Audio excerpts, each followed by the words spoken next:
You waited for Conor. That fell through. He's out there, doing his thing. We had a contract all the way up until 2 weeks before the fight. That's good. And then I don't know why it fell through. His broken pinky toe, which once again lends itself to the haters that he's never coming back. This time off really made me take a different perspective and thought, man, Michael, you are so disciplined in the gym. You are so disciplined in the kitchen. Discipline is your superpower. Yet that cage door closes and your discipline is nowhere to be found, right? Out the window. So yeah, it's like we're taking on Charles Oliveira. Walk me through this next opportunity you get to fight Charles. Just be a veteran, man. Be a disciplined veteran. I'm 38. I can't be fighting like I'm 22, like a bat out of hell with no skill. Hopefully I don't eat my words, but the plan is to go out there and fight like a veteran and go out there and give a hand raise.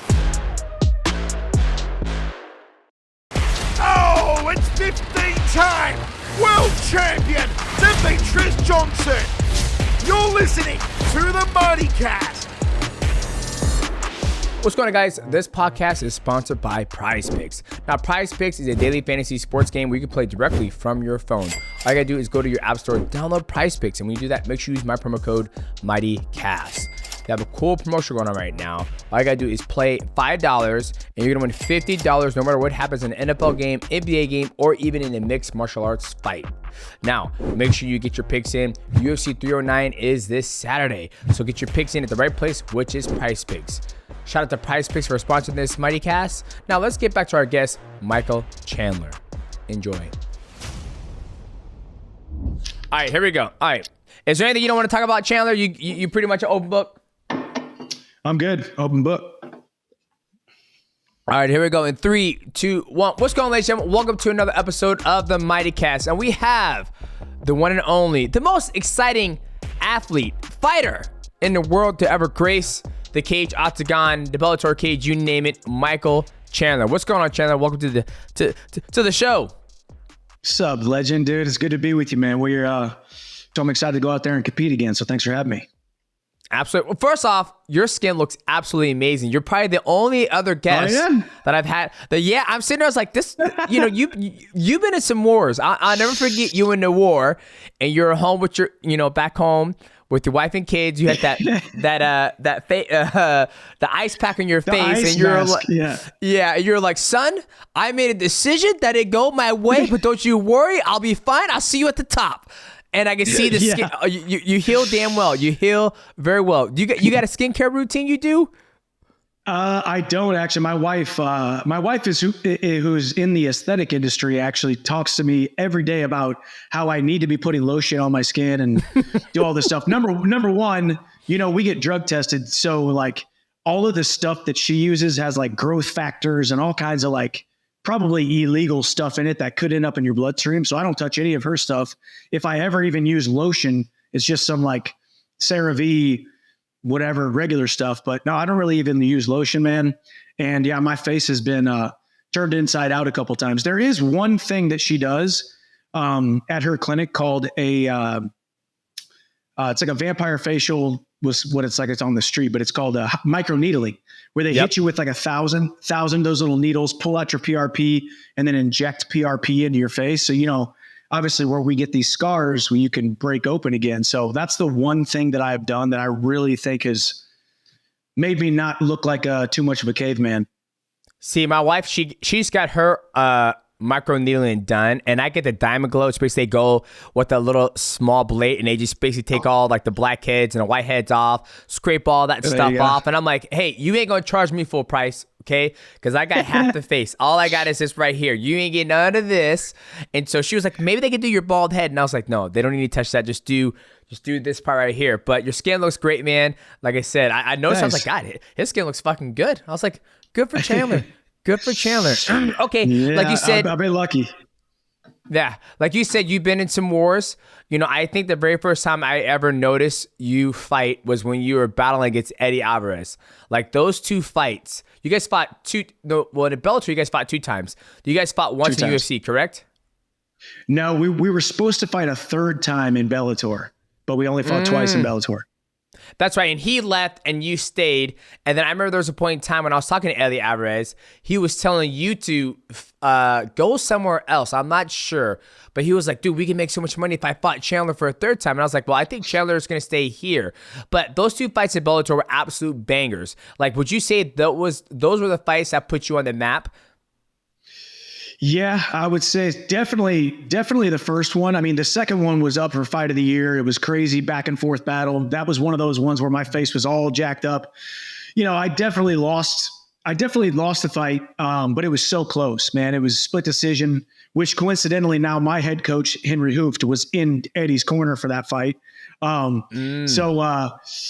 Yeah, the first one especially, man, I was 18 months into the sport, and that was the reason I signed with Bellator. I had a Strikeforce contract and a Bellator contract on the table at the exact same time. I decided to go to the Bellator route because I had a clear path to the championship. Like, I would go fight 2 fights in a matter of 2 or 3 months, then I'd be eligible to be in the Bellator tournament, and then 3 fights in 3 months, win those 3 fights, win the tournament.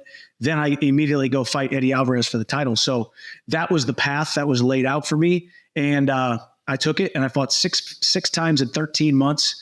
And one of those was Eddie Alvarez in November of 2011, and it was fight of the year, and that one won the world title, and then the rest is history. Why so many fights in such a short time? Why 6 fights in 13 months? Yeah, that's what it was. It was I think I fought September and October of 2010, and then I fought March, April, May of 2011, and then November of 2011.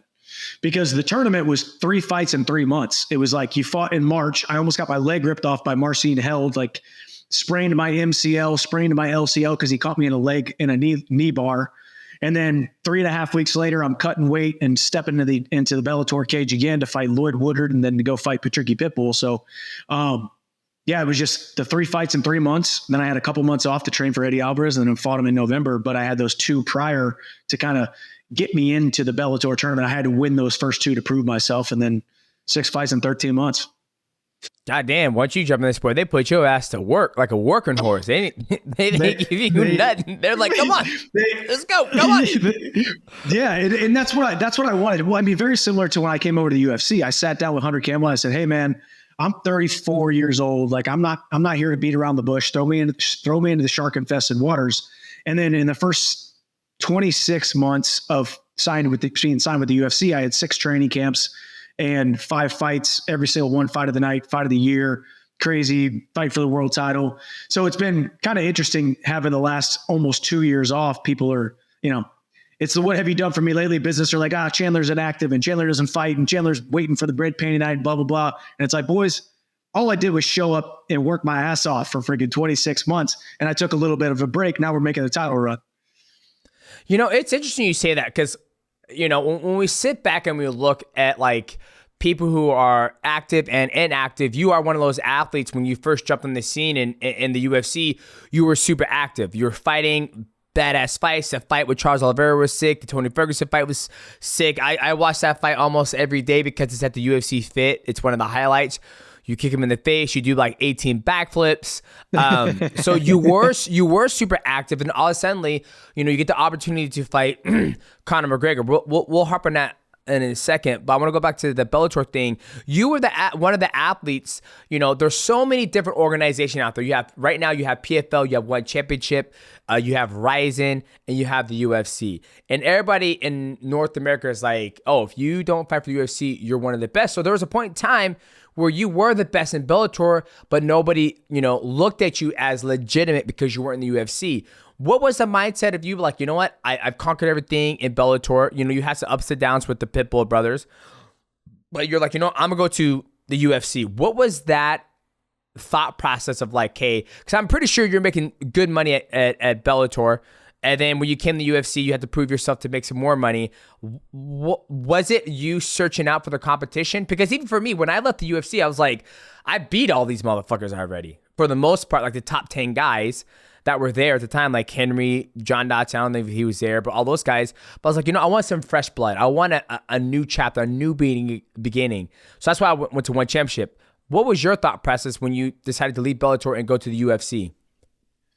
Yeah, I mean, a little bit different because even though I was the biggest name in Bellator, right?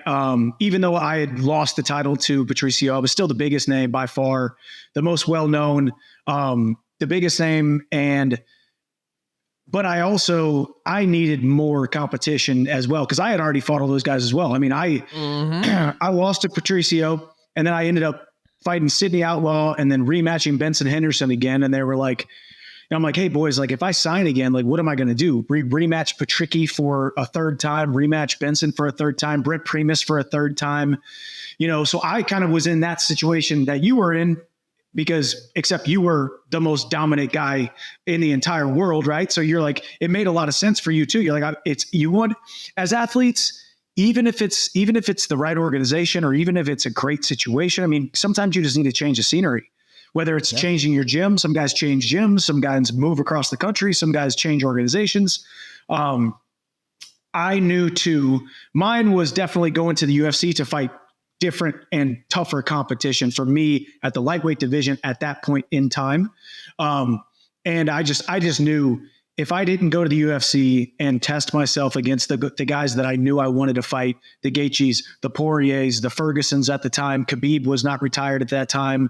I wanted to go throw myself into that mix. And so I bet on myself and had a really tough last fight. Benson Henderson was a very tough, very, very tough last fight on your contract, because you might beat Benson Henderson, but you're not always going to look great doing it. Usually the first fight, he's so durable, man. So I didn't look phenomenal fighting him. And then luckily I was able to get him out of there in the first or second round, whatever it was. And then the rest is history. But I just knew I needed to go test myself in a different organization. I couldn't stay with Bellator my entire career.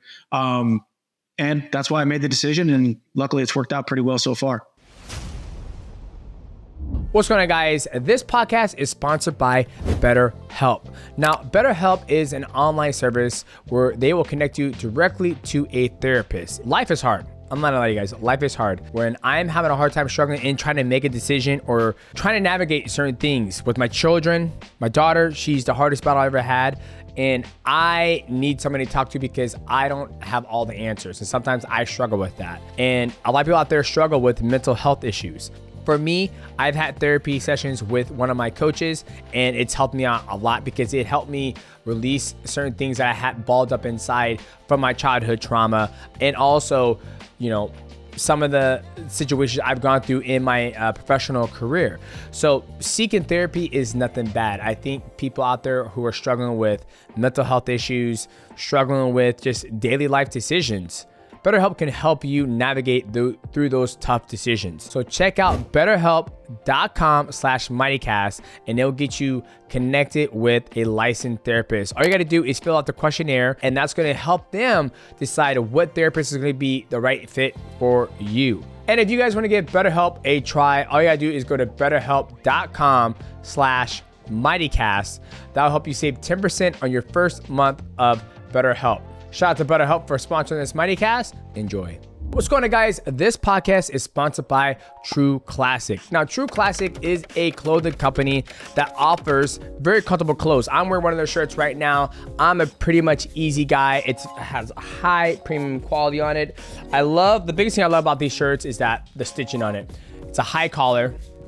Fits my biceps, it fits my chest, and it's not too baggy. This is a medium. Typically, when I get a medium, I'm swimming in it, but these tailor fit to my body. One thing I love about True Classic is that typically when you want to get a shirt that's tailor fit to your body, you're going to pay a premium price. With True Classic, the prices are very affordable and you have that premium feel to it. Now with True Classic, you get that. They're really conscious on trying to give you a premium feel that's going to fit your body, and I can wear this out to the club. I just wear this with some nice jeans, some golden gooses, chain, rollie.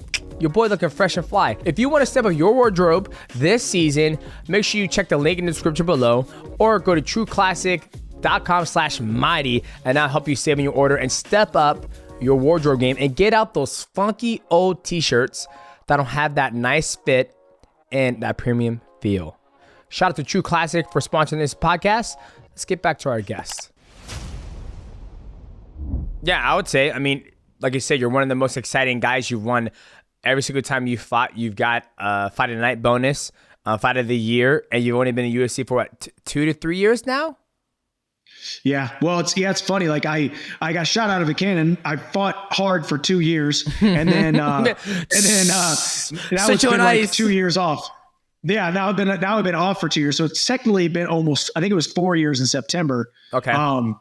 But I've really only been active for 2. So it's, but I needed the time off. The time off was actually great for me. So yeah, I think so too. Like I heard an interview, I heard you talk about like taking a time off, and it's kind of crazy that you took 2 years off to obviously wait. You know, you filmed The Ultimate Fighter.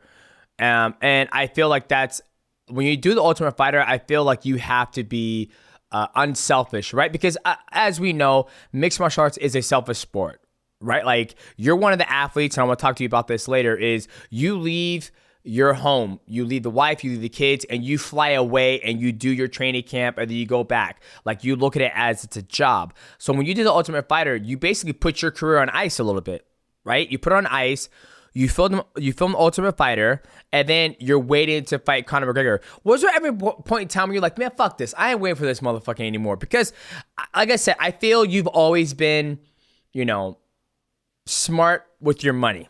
Meaning, like I've seen, you know, your tour of your house. It's a beautiful house.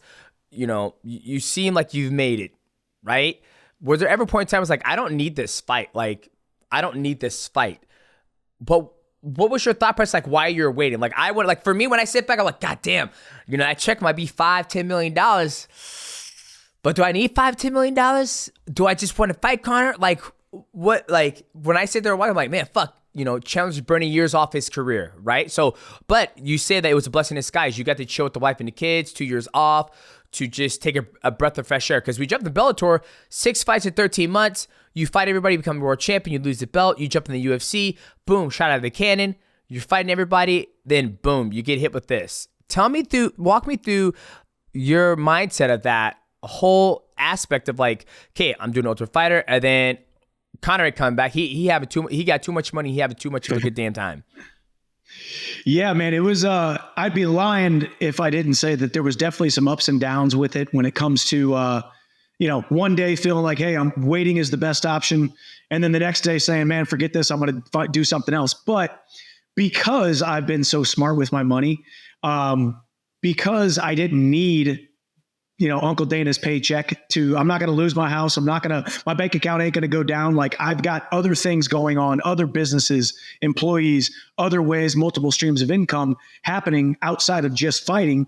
I'm an entrepreneur that fights in a cage and makes nice chunks of money. And then I put that money to work. And I've done that since I was 22 years old. I got into the sport. My first $100,000 I made when I won the Bellator tournament, bought my first house, lived in that house for 2 years. Then I turned it into a rental property, made good cash flow for the better part of 5 years, and then doubled my money on that house, and then put it in another house and doubled another. You know, I've got 3 or 4 properties on the market right now that are going to sell. You know, so it's nice because I wasn't beholden to that check. I've never been beholden to a Bellator check or a UFC check. So with that, it gave me the flexibility and the options to wait as long as I wanted to. And I know I needed it. You know this. I can tell you, and you can tell me that it's okay to be selfish, like you say, and say, hey man, you don't need to be active. If you need to take a little bit of time off, because these training camps are a grind. Right. And you become a different person. You're not the best husband. You're not the best father. You're just a freaking Spartan. You just turn into this guy. Right. You know, and you're like, I need to be selfish right now and turn into this person. And when you do that time after time after time, and I mean, if you really think about it, I fought Benson Henderson in August of 2020. Signed with the UFC in September of 2020, became the backup in October of 2020 in the UFC, then fought my first fight in January of 2021, then fought Charles Oliveira in May of 2021. So if you talk about these 3 months in between opportunities, man, you're home for like 3 weeks and you go back into a training camp. Then every single fight is a do or die. You're about to get decapitated by Justin Gaethje, trying to get your head taken off by Dustin Poirier, Tony Ferguson, which is a crazy intricate, scary, awkward fight, right? All of this pressure. So to be able to pull myself away from it, serve these guys on The Ultimate Fighter, 12 weeks on ESPN, which is a huge blessing. I got more sponsorship deals. The money was flowing in, and things worked out really, really well. And my platform continued to grow without having to get punched in the face.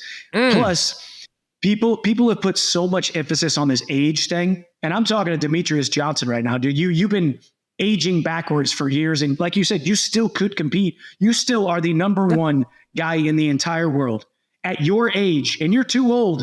They tell you you're too old. You got too much scar tissue. You're slow. You're this. And it's like, no, man, as long as you take care of your body and think about the amount of domination fights that you have had where you didn't go out there and have an absolute war. That was me in Bellator a lot of times. I had some wars, but I also would do a training camp, go in there, knock a guy out in 1 minute, collect my check, kiss my wife, go home and hang out. Whereas some of these guys, AKA Charles Oliveira, who's been in the UFC since he was 19 years old, war after war after war, these guys might be younger than me biologically, but the miles on their body, they are actually older than me. So I knew I could take some time off and actually age backwards, get more of a zeal for the sport, fall back in love with the sport, because the sport was technically taken away from me for almost 2 years. And when something's taken away from you, you love it more. You love it back more. And I love the sport more now than I ever have. And I truly believe I beat Charles Oliveira November 16th. I fight Islam for the title, or Conor for to put this thing to bed in early 2025. And we closed the storybook, man. Ooh, I love it, man. I was sitting there when I'm with my brothers. I'm like, ooh, cook. Ooh, you cooking, Michael. Ooh, keep cooking. And it feels good to hear you say that, right? Because, you know, a lot of athletes don't do what you said, right? Like when you made your first check, you went and bought a house. You lived there for 2 years, boom, turn it into a rental. Then you bought another house. So technically, you don't have to fight. You don't have to, which makes it even sweeter. It's like, I don't have to fight, but I enjoy fighting, right? And now you've been out for 2 years, you miss it, and you fall back in love with it, right? So that's fucking awesome to hear. And I can only imagine sitting there, and you know, I can tell you right now, Conor's ass ain't coming back. The man's out there fucking doing his thing. Like when I sit there, and I remember I saw he posted, and I was like, do you guys think this motherfucker's coming back? This motherfucker is not coming back. You got a man like Michael Chandler who's in the gym grinding, just fucking, you know, like you said, you're basically a Spartan. I just recently got home from Canada, and I got to do 4 training sessions within less than like 48 hours. Like it was, my wife was like, you can be selfish. We came up here to train. So in the morning, I'm drilling jiu-jitsu, grips and all that stuff. Then we're getting like, you know, 5 rounds in. Go eat sushi, take the kids to the bounce house, go back to the gym, do another hour and a half session. The next morning, wake up, have my first Phorm, have my protein, my glutamine, and my pre-workout, go back to the gym, do another, you know, hour and a half, go rest, eat some more sushi, go back in. I was like, God damn, this feels good. Like, I wish I would have done this in my camp. I wonder what I would have been like if I would have trained like that, where I'm at now at my age. So I agree with you. You're just focused. And when I see you focus and I see Conor McGregor on a fucking yacht and his fucking, you know, Versace cut off, you know, daddy underwear, I was like, this motherfucker ain't coming back. Props to you for waiting. Props for you to waiting.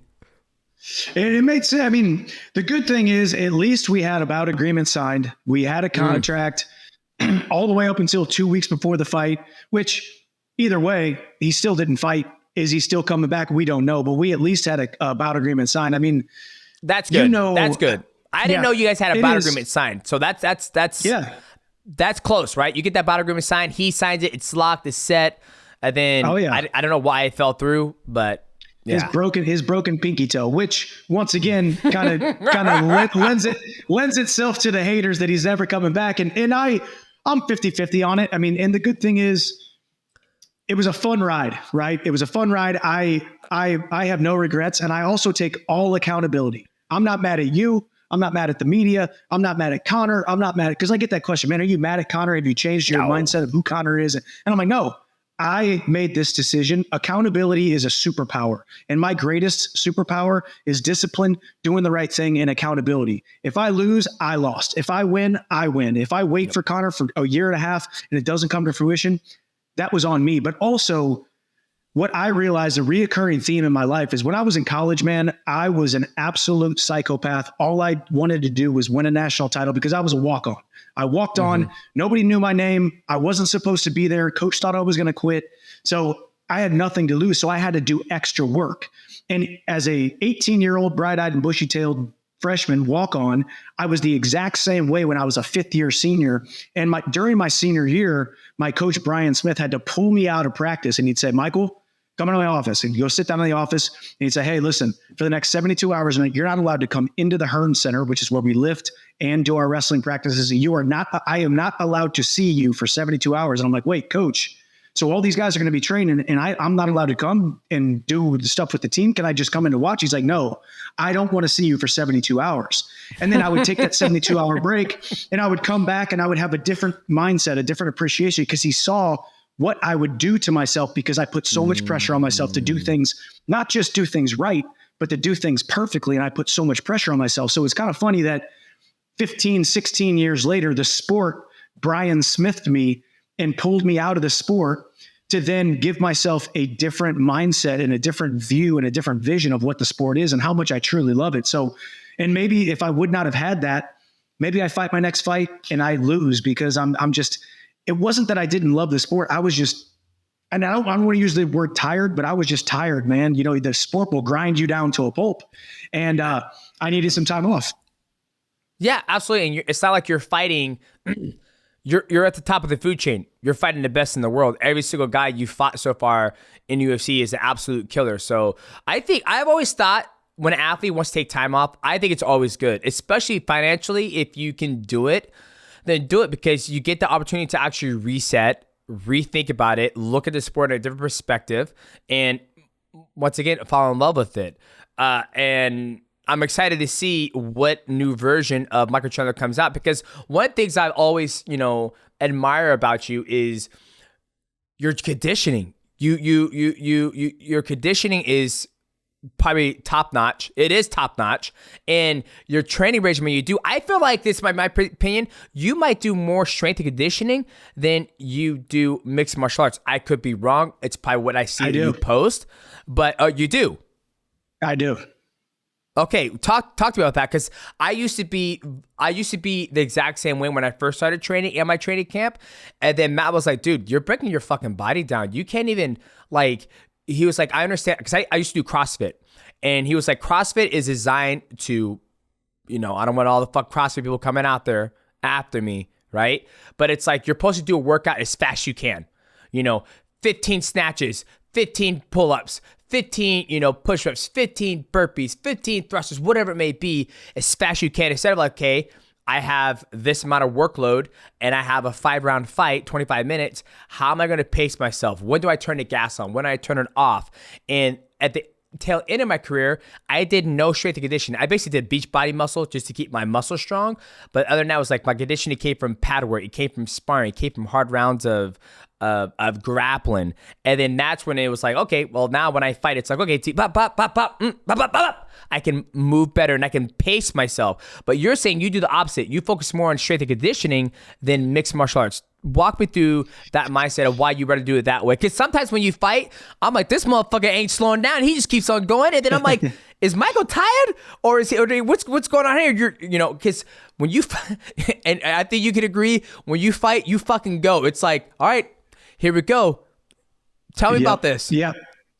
So I think it's definitely interesting. And I think I'm one of the only guys that has this mindset. And I think part of it is, number one, just proximity to what you have at your disposal. In Nashville, when I'm outside of training camp, I'm in Nashville. I have a world-class, awesome, one of my best friends in the world. His name is Jeremy Holt. He's a phenomenal strength and conditioning coach. It's very close to my house. It's convenient, and it's something different because I do think, you know how it is, man. You do a 10-week training camp. By week 3, you're like, man, I've been in this gym 3 times a day, three times a day, every day, 6 days a week. And you're like, dude, this whole MMA thing, I like it. And I'm very thankful for what I get to do, but you're like, dude, I want to change the scenery. So I think I pull myself out of mixed martial arts, keep my body built up, strong, flexible, explosive, conditioned, in these strength and conditioning sessions and then come down to Florida and train with my team. I've got a gym that I own in Nashville called Nashville MMA. And I got a couple guys that I train with, but also you got to be careful with the guys that you go with, because to me, I think it's easier to get injured doing mixed martial arts than it is lifting, for my body type at least. I've done strength and conditioning, man, and at 38 years old, it sounds crazy, and people probably think you're lying when you say it too, but I feel better at 38 years old than I ever have. Yeah, I got some little bumps and bruises, of course. I got 38-year-old scar tissue and all my joints, of course, but I feel phenomenal. So I just think not always being in the MMA scene, in the MMA gym, makes it new and fresh when it's time to start a training camp. If I start a 12-week training block in the mixed martial arts gym every single day, a couple hours a day in the morning, a couple hours a day in the evening, then it's just new and it's fresh. And yeah, truthfully, when I get back into a training camp, I'm like, okay, my rhythm is off, my timing is off, my distance is off. I don't have power on my punches. I don't have the conditioning. But then as long as you show yourself the grace, 2 weeks in, you're like, okay, damn, I'm one of the best in the world. I'm back at it. I'm back on the bicycle, right? So I don't want to make it sound like I'm not disciplined in the way that I work hard in mixed martial arts, but I just think I'm always working on my body. I'm constantly trying to turn back the hands of time and make sure that my body is conditioned and in shape. And then when it comes down to doing mixed martial arts skill, I do it for short bursts leading up to a fight, which short for us is, 12 weeks or whatever. And then by fight night, I feel fresh and ready to go. Gotcha. So what you're saying is that when you're home, you're out of camp, you're focused on strength and conditioning, keeping your body strong, turning back the hands of time, right? And then when you go into camp in Florida, wherever it may be, where you're doing your camp, you're just focused on mixed martial arts. You basically cut away all the strength and conditioning, or you're doing. I mean, we do strength and conditioning twice a week here in Florida, but it's very. Okay. I would almost call it maintenance. We're not. You're not getting to the point where you look down and go, dang, dude, I'm building muscle right now, because truthfully, for me, going from 190 to 155, I need to muscle waste a little bit. I need to be at a calorie deficit for 10 weeks just to make 155. So I'm not really worried about lifting weights at all. And I've added some extra cardio now. So I do a 10x bike workout, which we do a hypermax oxygen. I'm breathing in oxygen. I do that every single day, cold plunge every single day, PIMF mat and red light every single day. So that's my extra little session that I do to work on human optimization when I'm actually in camps. Gotcha. Okay. So I kind of, that makes sense. That's kind of I think what a lot of people should do. I didn't know if when you're in training camp, it's okay, when you're doing your 12 weeks prior to fighting Charles or Justin or whoever it may be, I didn't know if you're doing, okay, my strength and conditioning is going to be strength and just training. And then it's going to be 70% of that. And then 30% of mixed martial arts. But you're saying when you're at home with the wife and kids, you're like, I'm trying to stay fit. I'm 190, 195. I'm not eating at a calorie deficit. I'm eating as much calories as possible, trying to build muscle. And then when it's time to go to Florida, get ready. I got to shed, all this muscle and weight for 12 weeks. You're not really focused on, you're just doing a little maintenance just to keep the beach body muscles looking strong, right? Yeah. And my strength and conditioning sessions are less strength and more conditioning. I mean, every single thing we do is fast, explosive, a lot of reps, lighter weight, a lot of reps, a lot of med ball stuff, a lot of explosive stuff. So it's almost like we're simulating explosions and fight pace during my strength and conditioning sessions. And that's how me and Jeremy have formulated it. Well, Jeremy has formulated it for me over the last 8 years. And it's done my body good, man. I feel like I'm just as explosive and just as fast as I've ever been. And I actually have lost a little bit of muscle, which I'm actually happy about. I just did a DEXA scan.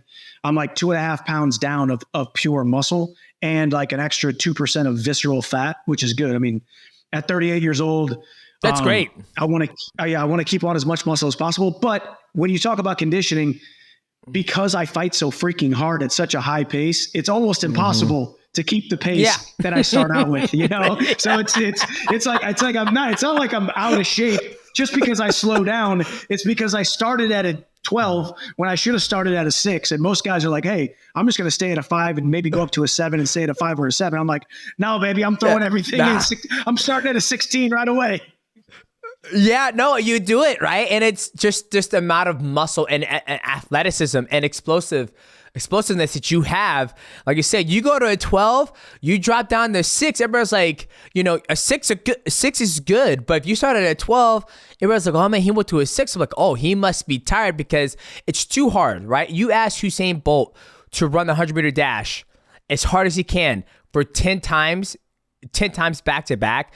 His times are going to be, 9.8 and 9.2 or whatever. It's going to be 9.8, 10, maybe 9.9. Then it's going to slowly start to decline because the body can only output so much energy. And sometimes I watch you fight and I was like, this man's going, and you hit some shots, you're fast, you're in and out, and then you don't slow up. And so I was always curious about your condition. I was like, man, I know he's not tired because a body like that, a motherfucker can't be tired. But he went in at 12, so he tried to go to 8, and 12 to 8, you decline. And so I've always wanted to pick your brain about that because I'm like, what does Michael Chandler do in his conditioning? What's the mindset? And then why is it you go straight to 12? Do you ever feel like, okay, I'm gonna warm the oven up? I tell my boy Michael, he'd be going on dates with girls. I'm like, you gotta warm that oven up. You can't just throw that motherfucker on a boil on 450. You're gonna burn the steak. You gotta warm it up and ease into it. You ever thought about easing into the fight? Listen, I have now, man. And truth be told, man, like it's funny, right? We watch the people that we admire from afar. I've watched you from afar, watched all your fights, and I've watched. Put your Mount Rushmore of your 5 or 10 favorite guys that you like to watch. And some you like to watch because they're crazy and they're fun and they're exciting. And some you watch because they're such great professionals. They're so disciplined. They're so poised. They're so confident. They're so smart and sharp and calm and composed. I mean, I've never fought like that, but I've always admired guys like that. And I think that's what this time off really made me take a different perspective and thought, man, Michael, the only reason you are who you are and you have accomplished what you've accomplished is because of your discipline. You are so disciplined in the kitchen. You are so disciplined in the gym. You are so disciplined with your social life. You're so disciplined in your marriage as a father. You're so disciplined is your superpower. Yet that cage door closes and your discipline is nowhere to be found. Right. Out the window. So yeah, it's like, so I think I've definitely mulled over that. And I've just been visualizing a different type of fight. It's still going to be exciting. It's still going to be explosive. It's still going to be all the stuff that I always have been, but maybe I don't start at a 12 and maybe it feels really weird and it looks really weird and it's not a on brand Michael Chandler fight, but it's going to put me in the best situation possible to get my hand raised so I can go win that title. I've only got a couple more opportunities to do this. This is my last chance to take a title run. And if I don't make the best of it right now, it's never going to happen again in my entire life. So I've got to take a full advantage of that. Absolutely. Where does the discipline come from? You talk about, discipline at home, discipline in the gym, discipline throughout your whole entire life. Whatever thing you do, you eating, discipline, your strength and conditioning, discipline. Where does that discipline come from? Like I'm a disciplined person, but it came from me. Like I got to make money. When I started being good and be disciplined with my money, disciplined with the way I'm eating, I started to see results. So that's where mine came from. But for you, where does your discipline come from? I'd say it started with my parents. My parents were just two really hardworking middle-class people. My dad was a carpenter. My mom worked in my grandpa's business. She was a secretary, kind of handled everything. They never complained. They worked 2 and 3 jobs. So that's where I got the work ethic and realized that if you do the right thing and you do it over and over and recreate it every single day, good things will happen. But then also the greatest experience of my entire life was walking on to the University of Missouri. So when I walked on, I was the only guy who wasn't on scholarship, essentially. I was the lowest guy on the totem pole. So I wasn't going to win matches or I wasn't going to get better because of the talent that I had. I had to only outwork people and have more discipline than people. I had to do extra work. I had to show up early. I had to stay late. I had to do the things that the other guys weren't willing to do. So I had that experience. And that was when the discipline really started. It's like, hey, the guys wanted to go out and do their thing on the weekends. I'm like, no, man, I might show up and hang out, but I'm not drinking and I'm not staying out past 10. We got practice tomorrow. We got this, we got that. And I started to realize how I started at the bottom and then passed every single person up in my class.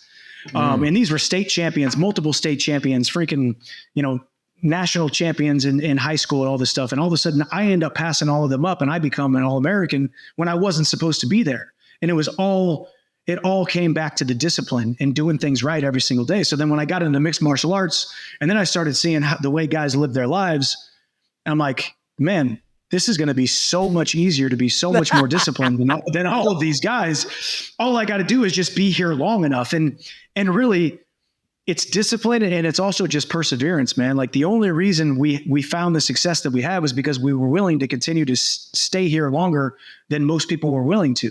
Be disciplined for longer, hard working for longer, doing the right things for longer, being a good employee for longer, doing the right thing, being a good leader on the team for longer. So here I am at 38 years old. I've just been doing it for so long that I've never wavered one little bit. I'm still that 14-year-old kid at Northwest High School. I'm still that 18-year-old kid who walked onto the University of Missouri team, and discipline is my superpower because it's worked every single time. And I've just seen the fruits of the labor. And even when I lose, I always end up coming back. Even when I lose, I usually win anyway because it was a great fight. And the discipline takes care of itself if you just do the small things. If you can be trusted with the small things, then and only then can you be trusted with the big, massive things. And I've lived that out the last 16 years of my career. I have some inside info right now on that Mizzou subject. I'm texting your great friend Tyron Woodley.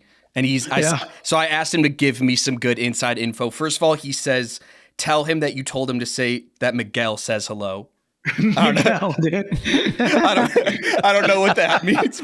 Miguel from Nacho Libre, dude. The movie Nacho Libre. Oh, Lord. And then also beyond that, on the topic you were saying, he texted me, the coach at Mizzou uses Chandler as a standard and a measuring stick of hard work to this day, 20 years later, all the way back from 2004. And I guess he says the Tiger-style logo for the University of Missouri is a picture of Michael Chandler flexing after a big victory.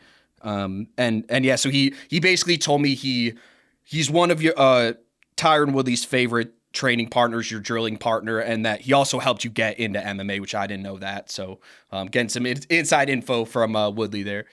Yeah, man, I just got chills like whenever you say that, because it's just, nobody believed that I should have done what I did, right? Like I was supposed to go to Missouri Baptist or Lindenwood or one of these other schools, and there's nothing wrong with that. But for some reason, the 18-year-old me said, no, I'm going to go to Mizzou, and even if I ride the bench for 5 years, even if I never get to put on that Mizzou singlet and never become a starter, nobody likes me. Nobody thinks I'm good. I'm like the outcast. I don't care. I want to go try to wrestle at the highest level. And it turns out that it ended up working out. Like it was the greatest decision ever. And yeah, Coach Smith tells me that every single time. He's like, I use your name to our incoming class every single year. And I tell them, it doesn't matter if you're our number one recruit or the lowest guy on the totem pole. It does not matter who you have been leading up to this. It only matters who you are today and who you will be moving forward. And it's just, life is a meritocracy. And it always works out for those who work the hardest and do the right things, man. And I was truly blessed. I really would not be here today if it wasn't for Tyron Woodley and Ben Askren. Like those guys being older than me, guys that I looked up to. I was the oldest of three boys. I didn't have big brothers. When I walked onto Mizzou, Tyron was really one of the first people that ever really talked to me. Thank God he was from St. Louis, so he kind of knew who I was. But we didn't really have a relationship. And all of a sudden, he's a returning All-American. He's a fifth-year senior. And he's like, hey, man, I want you to drill with me. I'm like, wait, me? I don't even barely know how to wrestle. You want me to drill with you? And partly because he knew I would show up. He knew I would show up on time. He knew he could do whatever he wanted to. If he was like, hey, dude, we're going to do 100 of these or 200 of these, and we're going to go for 7 hours, I'd be like, sweet, dude. Are you sure you don't want to go for 8 hours? I'll do 8 hours if you want to, So with that, and then Tyron became my coach the next year, and then he poured into me even more and helped me believe in myself more than he believed in me more than I believed in myself. And so I started thinking, well, shoot, if Tyron thinks I could be a starter, well, shoot, maybe I could be a starter. And all of a sudden I became a starter. And all of a sudden Tyron thinks I can be a national qualifier. Well, shoot, if Tyron thinks I can be a national qualifier, maybe I can be a national qualifier. So it's just funny how God's got you in the palm of his hand, and he sprinkles these little people inside of your path the entire time.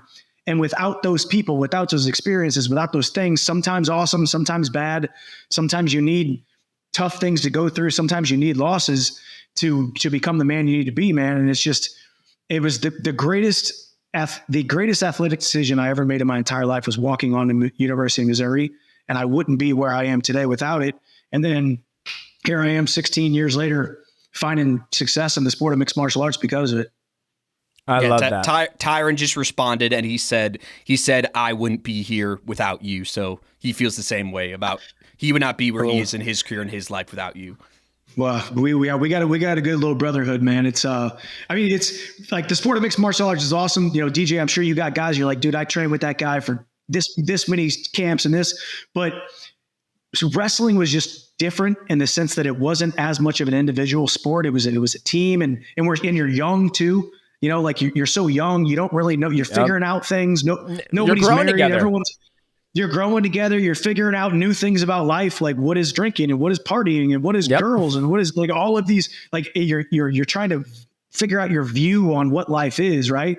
Compared to mixed martial arts, you're kind of already a man and you got a wife and kids and stuff. It's like, it's just different. So that time was so special. And I think back to it often, and it's, thank God Tyron wanted to use me as a dummy for the first, his last year. Cause we built a heck of a relationship and it made me better, man. I'm like, damn, I almost took Tyron down today. I almost got that single leg. I almost, it was probably not that close, but to me, it was close enough to be like, oh, I am getting better. So it made me believe in myself. Damn. No, I love that. So the discipline started from a very, very, very, very young age, and you stuck with it your whole entire life. Even at 38, you feel the best you've ever felt. You've been successful financially where you've been able to put your money to work for yourself, not worried about like, Conor, are we going to fight? Dan, I need to fight. You took 2 years to just, focus on yourself. And I'm happy to hear that, because a lot of athletes, when they go through career or they've had as many fights as you, they can't say the same thing, right? Like you even mentioned it when you were talking about discipline. Like you were so disciplined through 14 years old, high school, college, and then you jump into mixed martial arts. You see all the other people around you in MMA. Like back in the old days, I'll never forget, Jens Pulver, he would come to us and train for his fights. This is the tail end of his career. But even prior to that, there was a lot of guys who didn't train between training camps. You know what I mean? So when you say you look at the discipline they had and the discipline you had, you knew it was going to make it easy.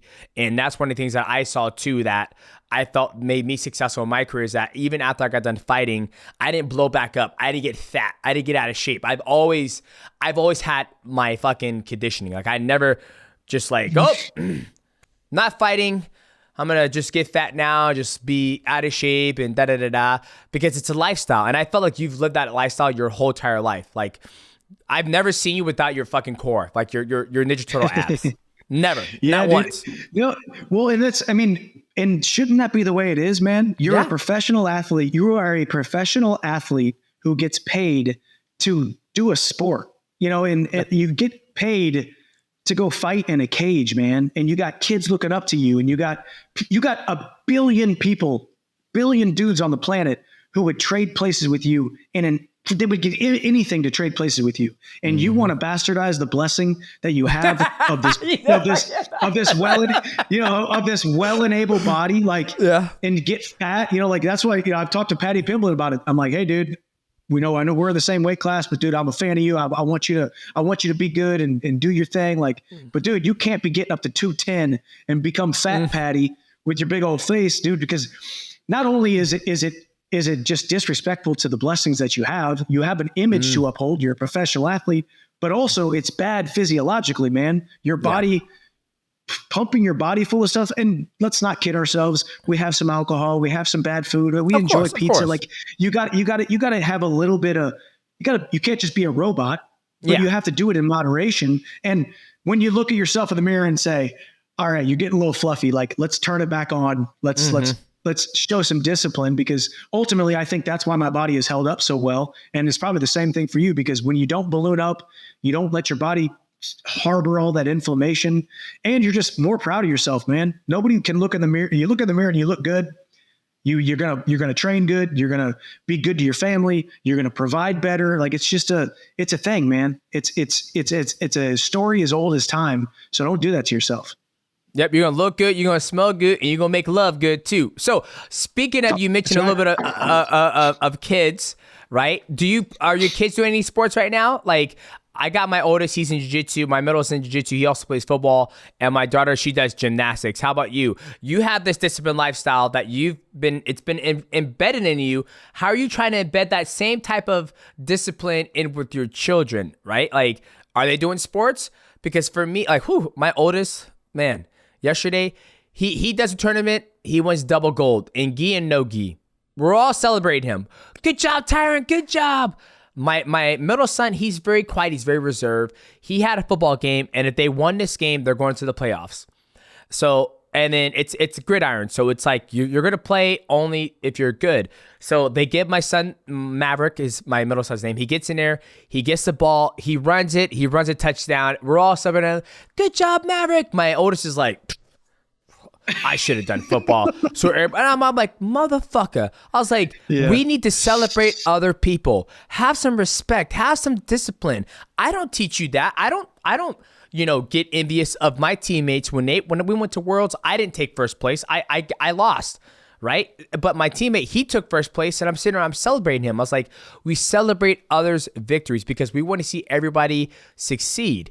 So you have that same mindset. Even when you lose, I feel like you still win because you're like, I see you at the top. I did lose. I'm going to go home to my beautiful wife and my kids, but I'll see you guys at the top. Always positive mindset. How are you trying to set your children the standard of the discipline and the positivity? It's a good question. So right now, yes, my sons are both, my son Hap right now just finished baseball. He's done baseball, basketball, football, and he enjoys it. We want to keep him in sports as much as possible. A, it's good for socialization. B, it's good for coordination and growth. It's good to win. It's good to lose. It's good to experience all these things. My parenting style is because I know exactly who I am, I almost overcompensate to make sure that they're just still having fun right now. The most important thing for me is that they associate sports with fun. So I'm never hard on them. Now, you said the word standard. Like we have like a family crest of like who the Chandlers are, what our standards are, how we operate, how we always show up on time. We're never late, how we work hard, how we hustle, how we do the right thing. Like we have all these different things that we do. And those are taught both in sports and just in everyday regular life. Right.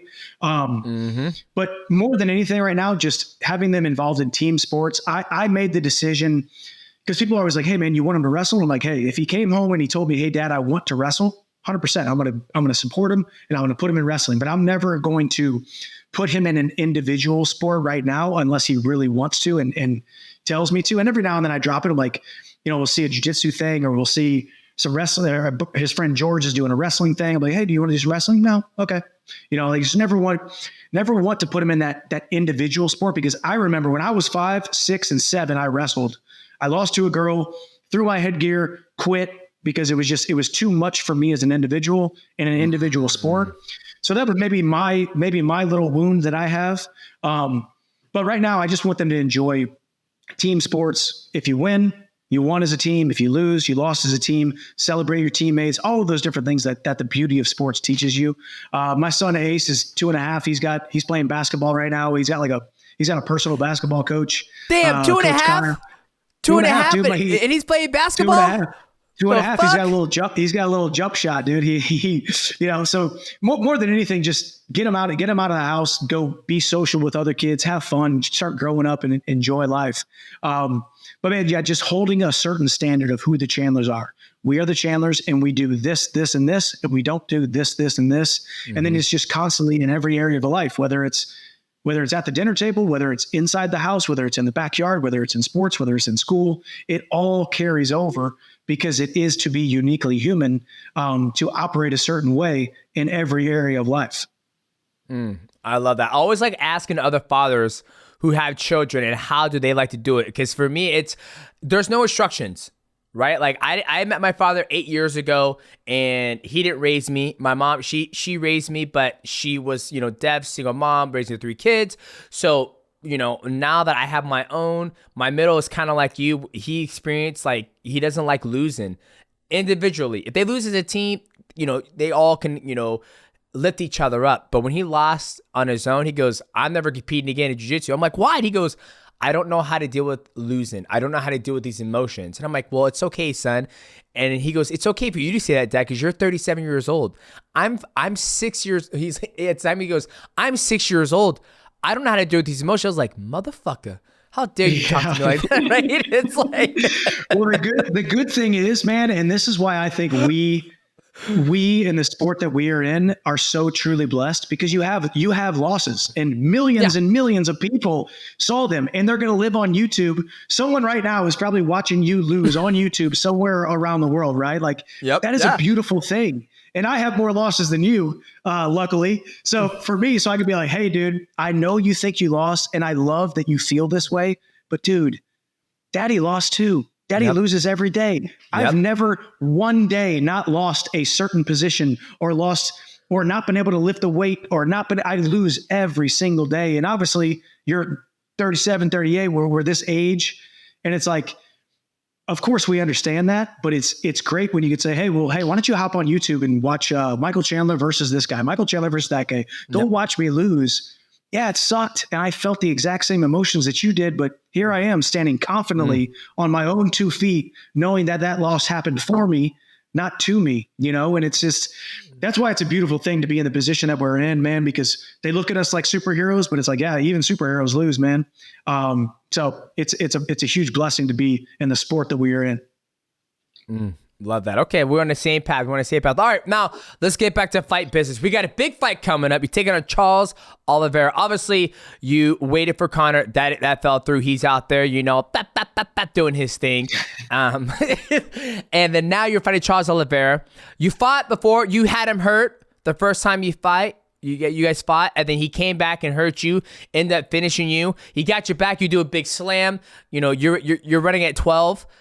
Walk me through this next opportunity you get to fight Charles Oliveira, right? You had 2 years off to rework your game, to fall back in love with the sport. How are you liking, or talk me through what you're thinking about this next time you're going to meet Charles? I love this fight. I love the timing of it. I love the opponent. I think it's the perfect time for me to fight Charles after a little bit of a layoff. He's been very active. He won the title, lost the title, just lost to Arman. And man, I respect the hell out of Charles, man. He's one of the great ones in the sport. He's got a hell of a story, man. Just an absolutely unreliable guy when he was younger, missing weight and winning fights he shouldn't have won, and then losing fights he shouldn't have lost, coming back, building himself back up, becoming the champion, beating Gaethje, beating Poirier, two of the best guys to ever do it in the lightweight division, man. So, it's a great fight. I do think, I started at a 12, got a little overzealous. I was brand new in the UFC. I mean, at that point, I had only fought one time in the UFC, and I fought for 2 minutes. So I had 2 minutes of octagon time in the UFC under my belt. Hunter Campbell calls me right after that fight a week later and was like, hey, dude, Khabib's really not coming back. Poirier and Conor are fighting each other again. They're doing a trilogy. So you're fighting Oliveira for the title. I'm like, okay, dude. Let's go. All right. And I'm like, all right. So boom, started training camp. I was in San Diego when I got the call. The next week I go into training camp and then just go right into it. And I never really was able to build my mind up to where I needed it to be the champion. Started out as a 12, lost focus. I know the mistake that I made that I don't make anymore. I haven't made that mistake since I fought Charles. And I just think I'm a rejuvenated, reborn fighter, man. It's a different, I call it Chandler 2.0. It's just different. And it's not even necessarily game plan or skill sets. It's just a mindset of it and the way I view the sport, the way I view that canvas, that octagon, when that octagon door closes and what it looks like, feels like, and what it means to be in the arena. So I think I go out there, put the foot on the gas like I always do, maybe not a 12, maybe like an 11.5, and put some hands on them and settle into the fight and look for the finish early and often. Oh, man. I wish I was in your corner in the back of the room. Like, okay, Chandler. All right. You're working with your coach. Pop, pop, pop, pop, pop. You come near. I was like, okay, Chandler. Okay, you're going to start at maybe like, probably 12. You're responsible. Like, let's think about 13.5. This is 2.0. Remember that. We got some new horsepower. I'm like, okay. Let's try to start at a 6 or 7. Because, that's the thing. Because sometimes when you start hard, it throws people off. right? There's never been a time you haven't taken a fight to an opponent, right?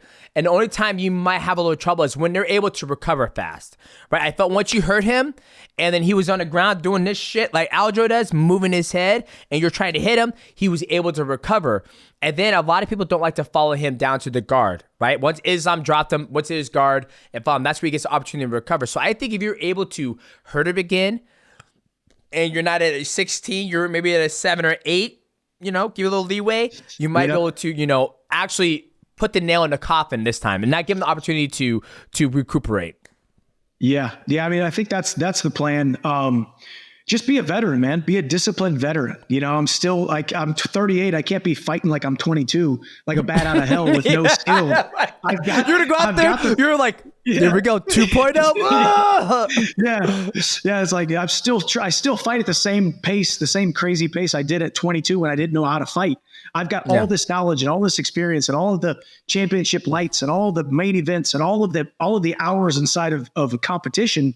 So I need to fight like it, So I've just been visualizing it, man. I got a 180-page journal that I've done like 95 pages in already in the last 2 months, because I've just constantly been writing down who I am, how I operate, how this fight's going to go, what I believe about myself, and then also dispelling the lies that I've told myself over the years, because I need to go in there and just fight the way that I need to fight, not to be entertained. And the funny thing is too, just so everybody knows, and I never once made the decision to say, hey, I'm going to go out there. I want to be entertaining. I'm here just to entertain the crowd. It's just a byproduct of my fight style. That's not where the mindset is. But I do realize that about myself. That guy in there can't be trusted, or at least the old guy could not be trusted. The new guy can be trusted. I'm a salty veteran, a disciplined veteran. And, hopefully I don't eat my words, but the plan is to go out there and fight like a veteran, and go out there and give a hand raised. When I feel like I'm talking to two different, I'm talking to one person, Michael Chandler, but I feel like you have your little Chandlers on your shoulder, right? You have the one that's all disciplined, dressed in a suit, ready to go. Then you have the one on the right-hand side on the other shoulder that's dressed in a leather jacket. It's probably got your tequila, because you have a tequila business, right? I've seen you do some tequila stuff. Yeah. It's got your tequila. He's already 3 shots deep at least. Yeah, he's 3 shots deep. He's got some glasses on, and then you're in the back, you're warming up, and this one's like, you're doing good, Chandler. Move your head. You're a veteran. You know what you're doing. And the other one's in there taking his 4th shot. Yeah, we know what's going to happen. You get in the cage. This one goes to the bathroom. He goes, "You ready, buddy? 2.0, right? 2.0. Let's show him. Let's take it. You told Demetrious you were at 12. Let's show him a 15, bud. Come on now." And you're like, you know what? You're right. Let's fucking go. So I'm excited. Now I'm excited to know, because you are so disciplined in the gym. And everything you do, not saying you're not disciplined when you fight, right? But you have that connection with your mind where it's like, why am I fighting this? I have 30 plus years of experience of competing, but it just goes out the window because little Chandler, the leather jacket, and the glass, and the tequila is telling me to go. Yeah, I love it. He's just like, F it, let's go. Like, why did you do that? Why did you force that position when you didn't need to force that position? Well, Chandler with the leather jacket told me this. Let's see what happens if we do this. It's like I'm just experimenting in there. Like, let me see I know I'm not supposed to do this, but let's see if I can do this and get out of it. It's like, no, that's a bad idea. No, I love it. The viewers. I know we got some artists in there. Draw Michael Chandler. One good Chandler, one bad Chandler. Please post in the Discord. I'll love to see it, and I'll send it to him. Now, talk to me. Well, I'm about to let you go. Talk to me about the tequila. Right, I see you make your little tequila spritz or whatnot. What made you get into tequila? Tequila's been my drink of choice for the last 12 years, probably. It is the cleanest. It is the cleanest drink. Mm-hmm. All the research shows, right? So it is really the only thing that I drink, and a lot of times I like to drink it on the rocks. And I wanted to start my own, but then if you really look into the process, it takes like a year and a half to even launch your own tequila brand. So I actually partnered with a friend of mine. We actually were looking at doing a moonshine, an East Tennessee moonshine, Popcorn Sutton, but then we ended up losing the IP. So we kept this relationship going, and he's like, hey man, I know you love tequila, and I'm telling you right now, this hiatus tequila It was founded by a guy named Christopher DeSoto out of New York City. We just celebrated our 5-year anniversary. So it started about 5 years ago. He's like, wow, it's going to take you. Yeah. It's going to take you forever to start your own. Why don't you just go in and invest in this one and become a brand ambassador, partner, be on the board and help build someone else's. And I'm like, I like that. Let's do that. So I met with Chris. We were just so equally yoked in so many different areas. It's an authentic, real, true tequila, the way it was supposed to be made. No cutting of corners, no rectification, no additives. We got an awesome distillery down in Tequila, Mexico called La Cofradía, which means brotherhood. So I went down to the distillery, met them. And as soon as I met them, spent the weekend or a couple of meetings with Chris. I was like, man, this is the right move. So I invested in the company, and now we're trying to take a hiatus all across the country. We're in 9 or 10 markets right now. We're kind of slowly building. And yeah, it's been a fun ride, man, doing little tequila tastings. And we're in 88 stores down in Publix right now. So we're just going to continue to grow and drinking hiatus, man. I love it. Michael. I'll have to send you some. Yeah, send me some. My wife, we haven't been drinking. We kind of been like dry. What is it? We're in October, dry October. And we've been using a little more. Sober October. Well, as I get older, you know what? Like, as I get older, I have so much like gut issues. I've had gut issues like my whole entire life. And as I get older, I'm like, why am I drinking alcohol when it's giving me inflammation? Like, I'll have heartburn and all this stuff. And my choice of drink is tequila because it is the healthiest for you because the way it's processed. And so I'll only just drink tequila. But then after a while, I was like, you know what? I'm done drinking alcohol. And so I started, doing THC. Shout out to Via Hemp. And I just feel so much better. Like, I don't need to take 4-5 shots or 2 shots to get where I need to be. I sleep great. No heartburn when I go to bed. So I'll take 1 pull and then I'm fucking out for 8.5 hours. I wake up, heart rate's like 44 beats per minute. I'm like, when I drink alcohol, it's like 55 beats per minute. I got a heart rate's going through. I'm like, heartburn. I'm not having a heart attack. It's just so, but it's the process of me getting older, and I just feel so much better when I do that. So, but hey, still send me some because maybe one night I'm like, hey, it's been 6 months. Let's just let's try some hiatus. Yeah. So how do you do any THC drinks? Have you seen those new things?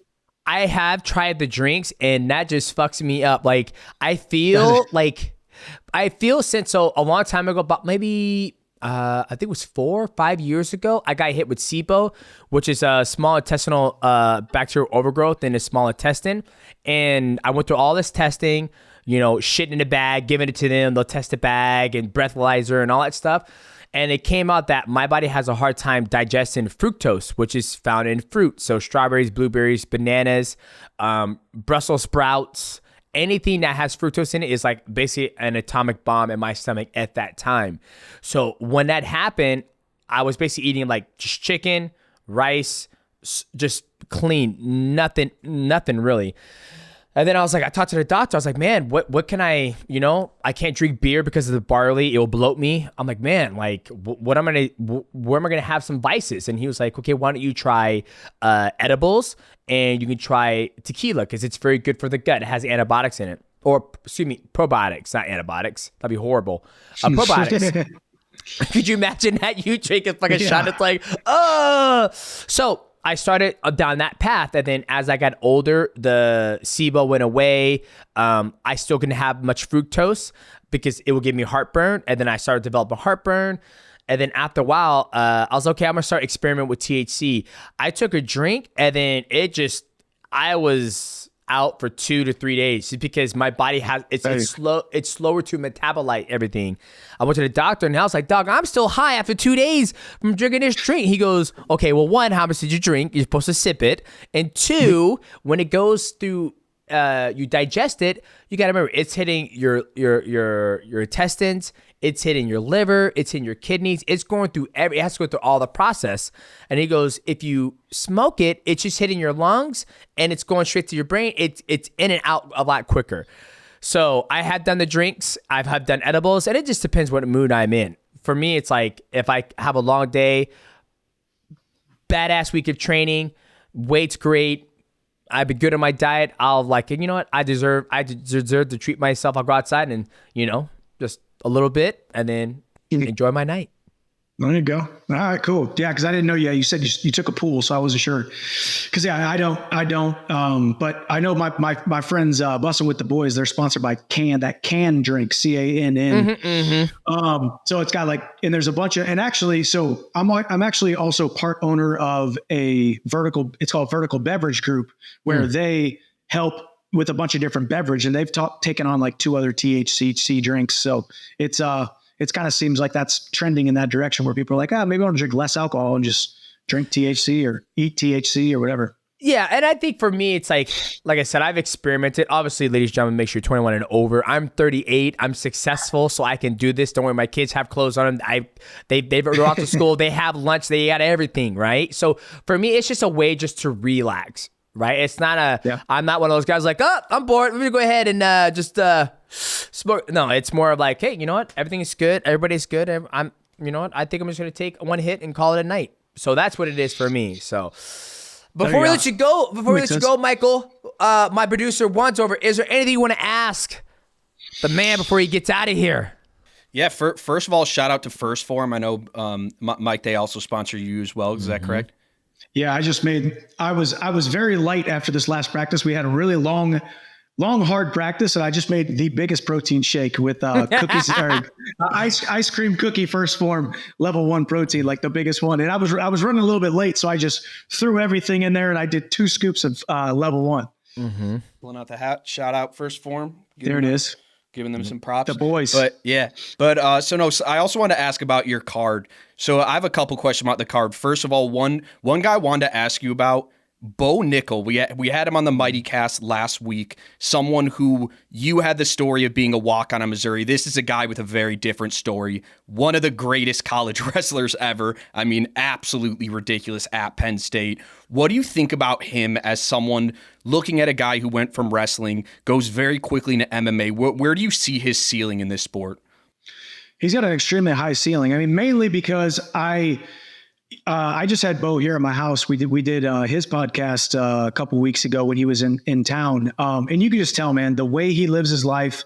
Obviously he had a ton of success in wrestling, but he also did it the right way.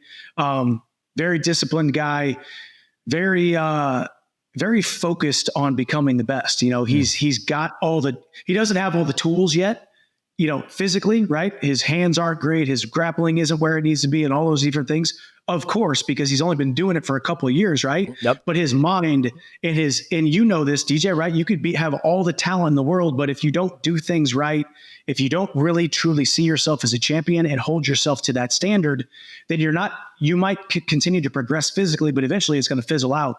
I think his mind, his vision for himself, his discipline as his skill set continues to go higher and higher. Plus, he's going about it the right way. He's calling out the big names, and he's talked about Hamzat and all these other things, but he's getting the right fights at the right time, and he's getting continued to be built. And he's getting on big cards, so people are going to continue to know his name, and he's going to continue to grow. And I think he fights for the title maybe at the beginning of 2026. Damn. I think he could make a run for the title because he'll have this fight in Madison Square Garden. He'll have 3 fights next year. Yep. One of those is going to be in the top 10 by the end of the year next year. And I think he fights for the title in the first half of 2026. And I think he could be world champion. Boom. There you go. You heard it right there from Chandler. Yeah. That's and then my guess. last question, the main event of your card, Jon Jones Stipe. What are your thoughts on that? Do you have any prediction? A matchup we've been waiting a long time for. What are your thoughts on that main event? Yeah, man, it's a great fight. I mean, you talk about two legends. Obviously, John's only had one fight at heavyweight, but a legend. You know, he's on the Mount Rushmore of mixed martial arts. It's a tough one in the sense that we haven't seen Jon fight but one time in the last 4-something years, so it's hard to remember how good he is. But every time he shows up, and he's absolutely freaking phenomenal. We haven't seen Stipe fight in a while. You got to give the nod to, you know, the favorite being Jon with the skill set that he has. But man, never sleep on Stipe, dude. Somehow that dude just hangs around. He surprises us.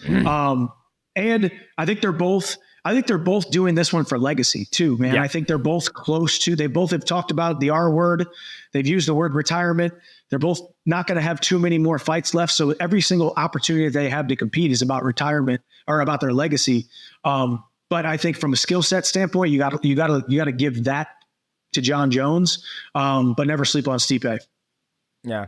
No, I love that. Man, I was going to ask you a question. How much calories, I mean, I'm sure since you're so disciplined, do you try to keep track of how many calories you intake with like the protein and all that stuff, or you just eat as much as possible? As much as possible with clean stuff.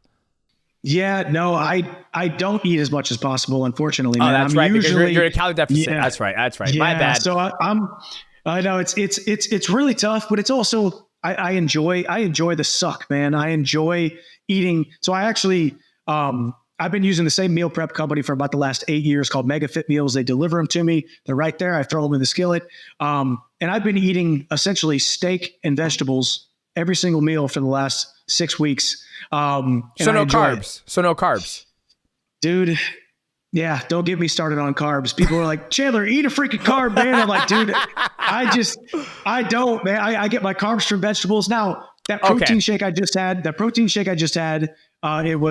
it was ice cream sandwich, but I put a half a banana in it. Yep. I put some berries. Yep. So you're getting carbs, but you're not getting the oats and the barley and the rice and that carb. You're getting the carbs from other sorts of carb. No breads, no rices, no potatoes. Yep. I probably could get away with it. I was light today, so I'm very happy about that. I'd like to be ahead of schedule. I'm so tired of cutting weight, man. I'd rather be way ahead of schedule than not. It feels good, babe. I'm gonna tell you right now. It feels so good. It feels good. I mean, you know how it is. Like, this is the first time when I do jiu-jitsu, the weight class I compete at is 154. Then the next class lower is 141, and you weigh in before you compete. Kind of like wrestling, right? Yeah. And one of my coaches, Bibiana, goes, DJ, I think you should go 141. And I was like, Bibby, I'm not going 141. I was like, I'm fucking 38 years old and I walk around like 148. I can eat whatever I want. And obviously I'm eating a lot more cleaner stuff. Like, I don't just eat a whole bunch of bullshit, but it feels good not to cut weight. But when you get there, I'm gonna welcome you to never have to cut weight ever again, my friend. I cannot wait, dude. I definitely going to compete at something, but it's definitely not going to be any kind of weight class, anything. I will never, ever cut weight ever again. I put my time in, been there, done that, got the t-shirt, and I ain't trying to do it ever again, man. Because, man, I mean, the crazy thing is, my senior year of high school, I competed at 152. Then I competed for 5 years at Mizzou at 157. Now I've been fighting 155 for 16 years. I've been competing in the 150s. I always make the joke. I'm like, I was supposed to be 6'2", 220, but I ended up cutting weight. And I stunt your growth. Stunt my growth. Yeah, exactly. So I'll be happy to never, ever be in the 160s, maybe even 170s ever again after I'm done fighting. Damn. Well, Chandler, this is your opportunity to let the people know where they can find you, how they can support you. Let them know about all the entrepreneur stuff you got going on. The floor is yours, brother. Thank you, man. Make sure everybody just follows me on my journey. At Mike Chandler MMA is my handles on all the socials, so you can follow along on the journey. We do have these see you at the top hats that are almost sold out. Get yours. Melon. Yeah. Melon.com. Drink hiatus tequila. And man, we actually, I'm building out right now, and I have a really cool announcement coming up in the next couple of months with my fitness app called Walk On Fitness. We're building a fitness community there where people can get on, be a part of the fitness community, nutrition, diet, and workouts. So always got stuff going on. And thank you for having me. You are an absolute legend. And can't wait to go out there and beat this dude on November 16th. Everybody buy the pay-per-view. Is it true that you heard on Ariel that's how this you reached out to DJ, right? Michael's referred to, the producers referred to, like, I was just on Ariel Helwani's podcast, and I was like, man, I want to talk to Michael Chandler. I want to talk to everybody. And then right after I got off, you were like, I'm sorry, man, we've been cut up, And then dude, that's funny. I think I saw you on there, and I was like, oh my gosh, dude, I need to reach out to DJ because we've been trying to do this. And my text said exactly this. I said, me not getting back to you is horrible. That also, like, is not indicative of how much of a legend you are. I think you're an absolute legend. And I'm like, it's just funny how when you're in that one track mind and you're like, oh yeah, for sure, dude, let's do it.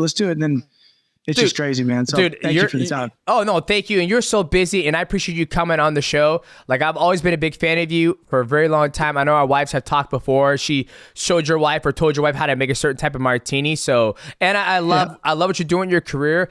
The biggest thing that I love is that when you come up with a loss on your fights, you still have the same positive mindset. And that's what I think the world needs. Not just the world, but even our children. Right? And everybody thinks it's always about winning. And don't get me wrong, it is. But at the same time, enjoy the ride. Enjoy the fruits of your labor. Take the experience you've had in the sport of mixed martial arts or in school, whatever it may be, and use it to better your life. And you've done that, and it's awesome to hear you say, like, shit, I got this house. I don't need money. I got my highest tequila. Like, it puts a smile on my face when you look at the other side of the athletes who've been in our sport. They can't say the same thing. So it always makes you happy to hear another athlete say that. So Michael, for sure.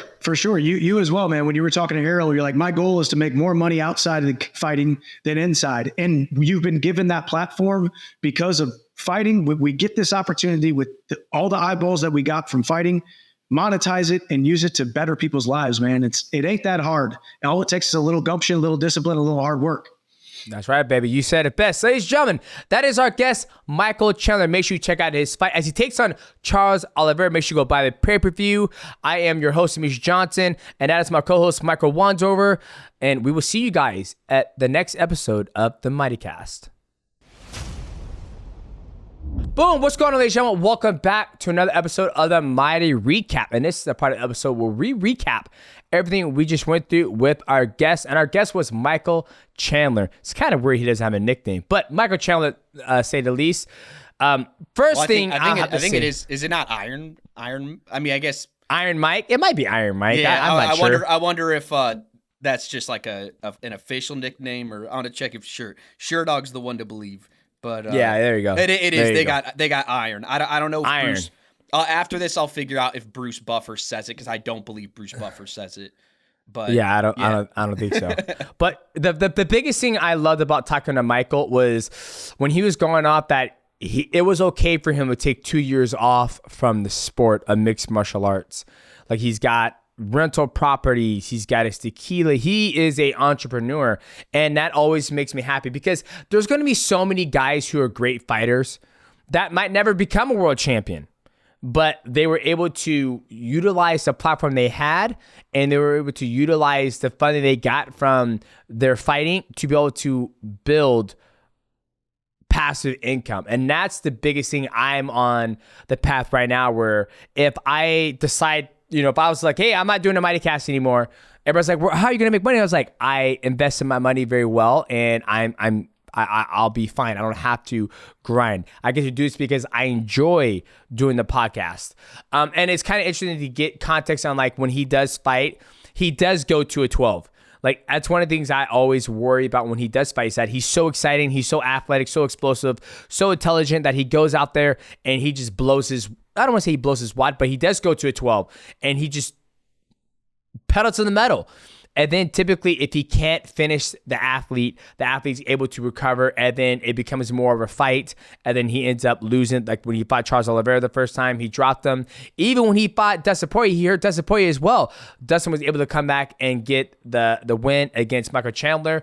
So I'll be kind of curious to see what his mindset's going to be from taking 2 years off from the sport, and then now coming back and fighting Charles Oliveira, someone he lost to, and to hear him think about, waiting for Conor McGregor. And he's always had that good mindset that he's not mad at Conor. He's not mad at himself. It's just an opportunity that he would really wanted to have.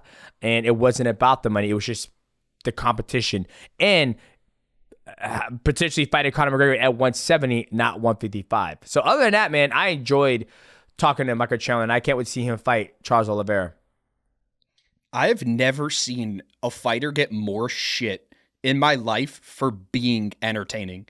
Never. It's so, we're in a weird part in the sport now. I'm sure you saw what what Conor McGregor said of where he thinks something needs to change in MMA with these wrestlers who, he thinks it's a little bit too heavy and biased towards the wrestlers, the rule set, allowing these wrestlers to grapple and make the fights boring. I don't know if you've seen McGregor say this, but how do we have these people who say, on one hand, these wrestlers make the fights boring, they make the sport boring, and then on the other hand, there are people who say Michael Chandler is too entertaining and he should wrestle more. Like, how does that make any sense? Shouldn't we be like, dude, this is awesome. We have a wrestler who's an All-American at Mizzou, right? But he's choosing to be entertaining. But instead, we see a lot of people just shit on him. Why is he not wrestling more? Isn't that just kind of weird to you? Like, dude, he's freaking. Do you want him to wrestle and make fights boring? No, I'd rather see him utilize his wrestling a lot more in order to set himself up for better success and not taking so much damage. Well, right? you DJ, but as a fan though, like, shouldn't the fans love it? Well, it's kind of hard because I'm an intelligent fan. So like I never forget when I saw Robbie Lawler versus Roy McDonald. I was there live. Was I there live? I remember watching that fight. And I wasn't sitting there like, oh, this is fucking awesome. They're bloody, da-da-da. I was sitting there literally concerned about their health. And I was like, man, they just took years off their life.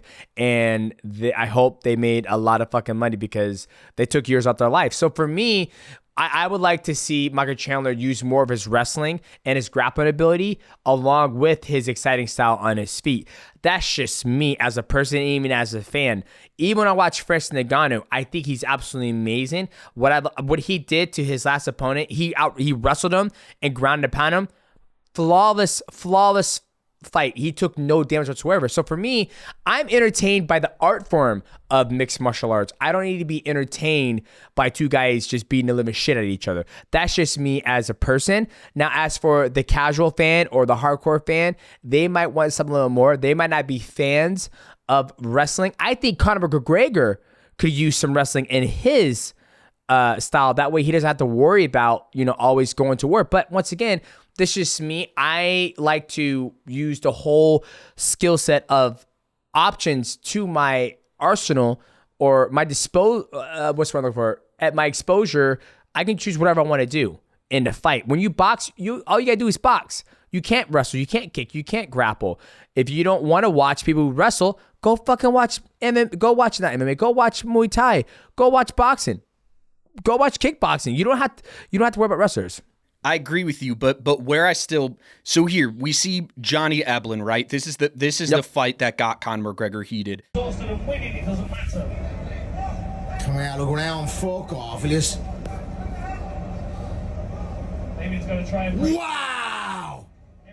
Wow! Oh my God! No! What the hell? Johnny Eblen, he's also a very good former collegiate wrestler.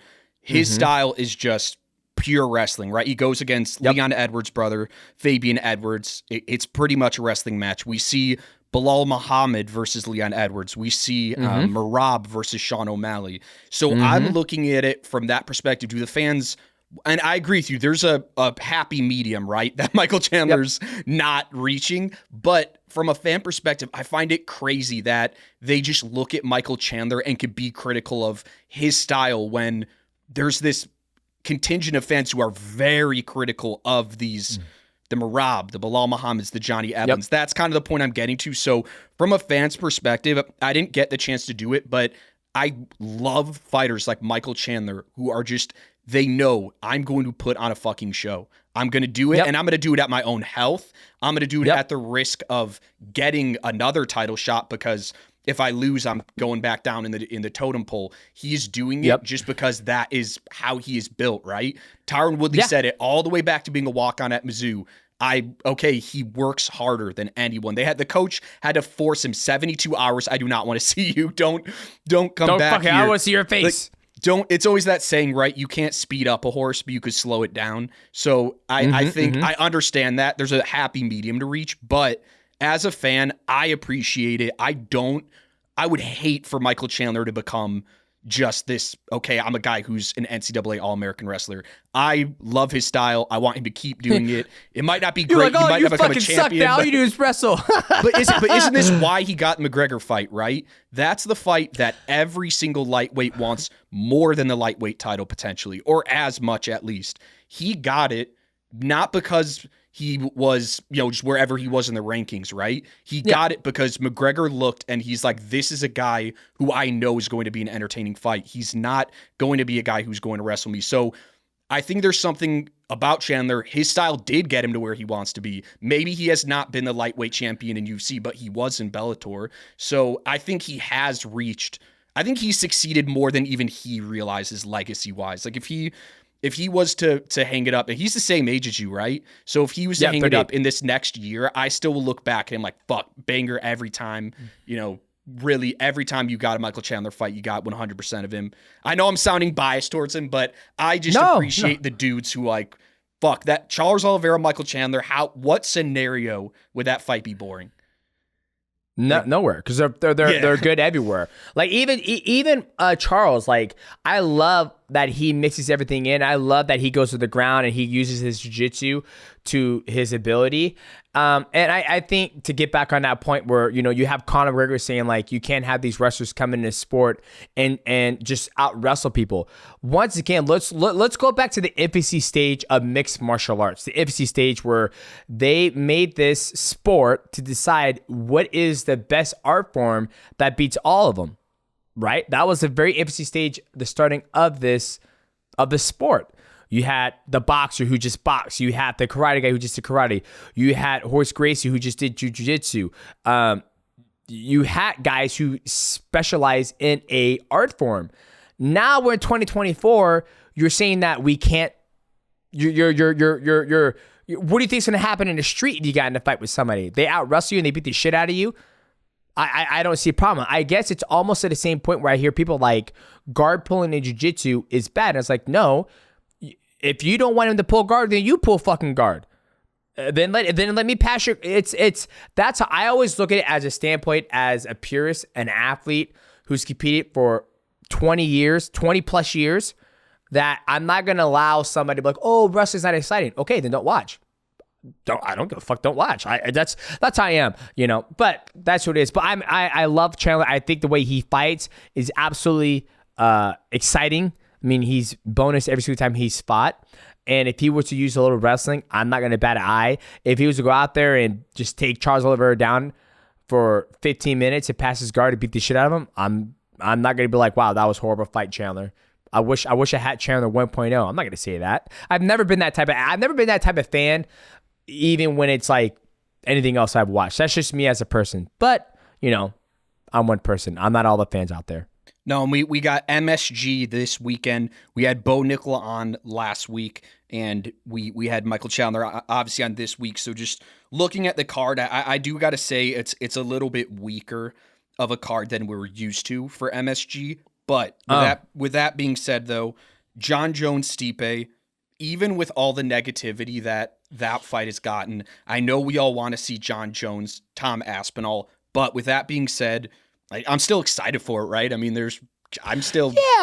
anytime I could see Jon Jones fight anyone, I'm going to be all in, and I hope there's more to it after this. I hope if Jones wins, he defends it. I hope if Stipe wins, he defends it. But what are your thoughts kind of on that card this weekend? No, I'm excited. I think Jon Jones versus Stipe Miocic is going to be a dope-ass fight. We haven't seen Stipe in a very, very long time. The last time we saw Stipe was when he fought Francis. Francis has been able to do a boxing match and come back to mixed martial arts, and we still haven't seen Stipe. So put that in context of how long it's been since we've seen Stipe. And then you also have Bo Nickal returning. He's got a tough opponent. And then you also have Michael Chandler taking on Charles Oliveira. I mean, it's a pretty sick card. But back on the Jon Jones versus Tom Aspinall, I'll be okay if I never saw Tom Aspinall versus Jon Jones. And the reason why I say that is because, why? Well, for me, it's like if two people don't want to fight, right? Then it's like, I don't care to see it. That makes sense. Well, it's like you and Dillashaw got it right. It's like we never got that fight, but you never got that because it makes sense now with you explaining it why it didn't happen, but exactly. And so, but when I think about the Jones versus Stipe, like if Jones wanted to fight Tom Aspinall, he would have fought him. I'm sure if John Jones like, hey UFC, hey Dana, it's me. No, I'm not in trouble anymore. Don't worry about it. Okay. Hey, yeah. Hey, I don't want to fight Stipe. Let me fight Tom Aspinall. Do you think the UFC is going to say no? Yeah, I mean, there's no if, and, or buts about it. If John Jones wanted to fight Aspinall, would have been the main event of MSG this weekend. 100%. Exactly. So for me, it's like, I'm not saying John Jones doesn't want to fight him, but my feelings is that John Jones is fighting Stipe because it's a legacy fight. Yes, Stipe is a bigger name. I mean, Stipe is one of the bigger names in the division, but so for me, it's like, do I want to see Tom versus John Jones? 1,000%. But I'm not holding my breath. I think Jones beats Stipe, and then Jones rides off in the sunset. And so that fight, it's just a legacy fight. And then I think we have the fresh new breed of heavyweights that are coming in there. And yeah, I just for me, it's like, I feel if you truly want to fight somebody, you can make it happen, besides monetization, right? Like, I just feel if Jones wanted to, and I could be wrong. I could be absolutely wrong. He's more welcome to come on the MightyCast and correct me. And if he's like, dude, I'd rather fight Stipe because he's a bigger name. He's been around for a very, very long time. And I'm taking that fight. And then maybe after then fighting Stipe, maybe I'll fight Tom Aspinall, but I don't think I have nothing to prove to fight Tom Aspinall. Perfect. I don't care to see you fight Tom Aspinall. Clean. That's just my, like, I'll never forget. I was with one of my coaches, and he had this mindset that if somebody didn't want to do something, then he would take that mindset out of his mind. Meaning, like, he was with his girlfriend at the time, and she was dancing with all these dudes in the club. All these dudes. I was like, damn, dog, you okay with her dancing with all these dudes? He goes, yeah, because I can't force her to come home with me. If she wants to be with me, come home with me, she'll go dance with these guys. She's going to come home with me. So that's kind of like my feeling there. Like, if John Jones wants to fight Tom Aspinall, boom, sign me up. Let's do it. I'm fucking here. I'm ready to rock and roll. But if John Jones doesn't want to fight Tom Aspinall, I'm like, okay, perfect. Then all right. Then I'm not going to put that in my mind. I mean, it would. That's just. But here's what I do want to say, though, and we've gone way off topic. But in the scenario that you lay out, right? John Jones and Stipe, whoever wins retires, and then Aspinall, his title, he'll go against someone for undisputed. If that happens, I think you have to rank in terms of the real heavyweight champions of the world. Number one, Francis Ngannou. Yeah. Number two, Aspinall's interim title, and then number three is the UFC undisputed heavyweight title. Like, come on, you cannot rank it any other way. That's you have Ngannou never lost it. You have Aspinall who has defended an interim title, and then third, two guys who have fought once combined in the last 3 or 4 years. I totally agree with you. I'm on the same boat with you. I'm fucking paddling and you're fucking singing. I agree with you, dude. Like, Francis Ngannou has never lost. He just fought recently. And granted, John Jones has been active because he injured himself, right? So we got to put that in context. He hasn't fought because he injured himself. Sucks, too. That's a major ass injury. So yeah, right? So he is getting older. I think I'm older by a couple months. So he is 37, 38.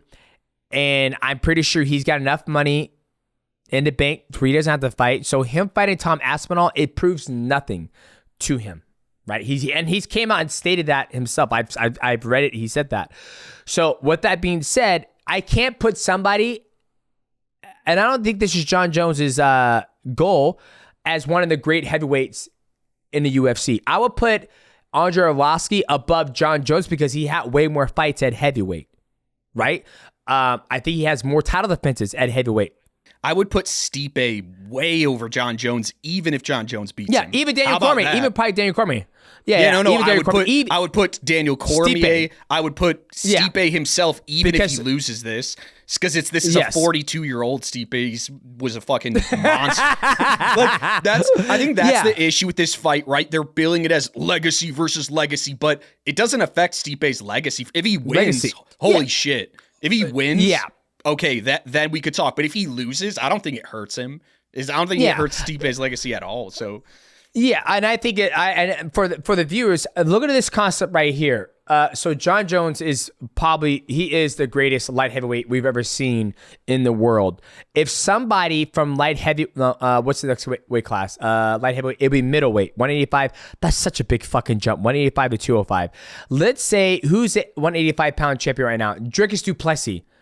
Let's say Dricus du Plessis goes on, a 5-6 title defense, right?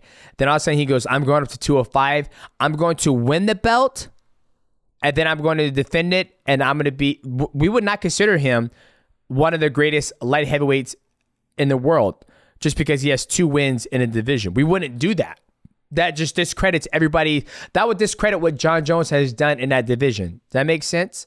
No, yeah, and I'm in agreement with you 100%. Yes, that's the thing. Yes, you are. Yeah. Did you finish your for point? The viewers. Yeah, no, I was kind of finished my point, but for the viewers, keep that in concept. It's not a disrespect to John Jones. It's almost crediting the work that Stipe, that Daniel Cormier, that all the other heavyweights, and Frank Mir, Brock Lesnar, just the list goes on of the heavyweights that been there. Like, but here's the thing, DJ, if you came back, it will never happen. This is probably the best way to say it. You come back and you fight Pantoja, right? And he beats you. Does that make Pantoja the greatest flyweight in UFC history? No. No. You have 11 title defenses, right? Yes. So you get 11. I don't know what Pantoja would be on, but it would be nowhere near 11. So if you came, yes, whatever the number may be, if Pantoja comes back and he beats you, which is amazing. Of course, I'm not taking away anything from that feat, but it doesn't make him the greatest flyweight of all time. No way. The greatest, still you. The greatest example is Adrian Moraes, right? He knocked me out, and people aren't saying he's one of the greatest flyweights of all time, right? You just put it right there, right? He is a great flyweight, but not one of the greatest. I'll put him up there. He's up there.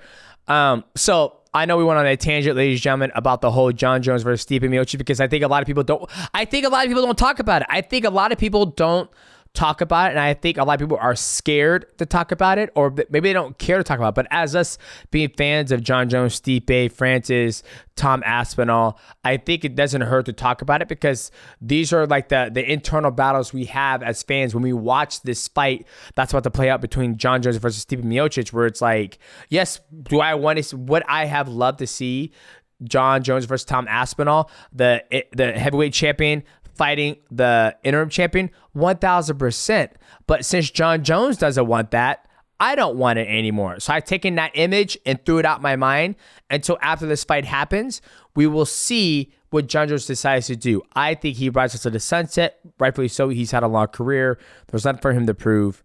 And even if he beats Tom, for him to be the greatest light heavyweight champion, he's already accomplished that. And for him to be the greatest heavyweight champion and go down in history, he would have to be like, he would at least have to put six fucking fights in there. Six fights for me. You can't, like, I even if he beats Stipe, if he was to beat Stipe and Tom Aspinall, I would still not put him as one of the greatest heavyweights of all time in the UFC. Well, you put it as one of them, right? That's being a little harsh.